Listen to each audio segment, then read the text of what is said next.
10ই মে সহজপুরে পূর্ব বর্ধমানের সিপিআইএম প্রার্থী নীরব খানের জনসভায় ডিওয়াইএফআই নেত্রী মীনাক্ষী মুখার্জি রাজ্যে কর্মসংস্থানের অভাব প্রসঙ্গে রাজ্য সরকারের বিরুদ্ধে সরব হন। এছাড়াও বিদ্যুতের দাম যে হারে বৃদ্ধি পাচ্ছে সে প্রসঙ্গেও সোচ্চার হন। চলুন শুনে নিই তিনি কি বললেন। একাধিক কারখানা মানুষের জন্য প্রয়োজনে যাতে গোটা রাজ্যের ছেলেপুলেরা এই রাজ্যে কাজ পায় তার জন্য স্কুল কলেজ ইঞ্জিনিয়ারিং কলেজ কোনটাতে বাদ রেখেছিল, কেন তৈরি করেছিল?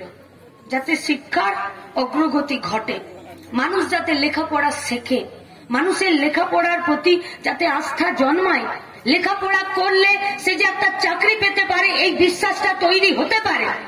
এই পার্টিটাই গোটা পশ্চিমবঙ্গ জুড়ে বিদ্যুতের উৎপাদন বাড়ালো। যদি বিদ্যুতের উৎপাদন বাড়ে তাহলে প্রত্যেকটা বাড়িতে বিদ্যুৎ পৌঁছে দেওয়া যাবে।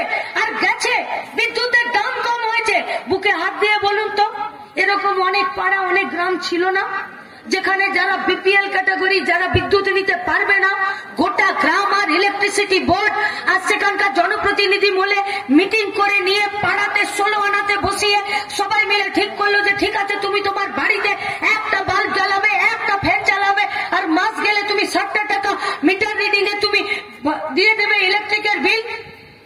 গোটা গ্রাম মিলে সেই শর্তে আর ইলেকট্রিক বোর্ডও সেই শর্তে তারা এক জায়গায় এসেছিল। এর প্রধান উদ্দেশ্য কি ছিল?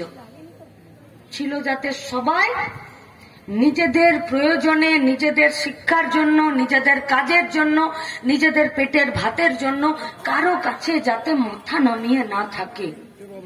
আমরা ওই পার্টিটার পক্ষ থেকে আপনাদের কাছে বলতে এসেছি, ওই পার্টিটার পক্ষ থেকে।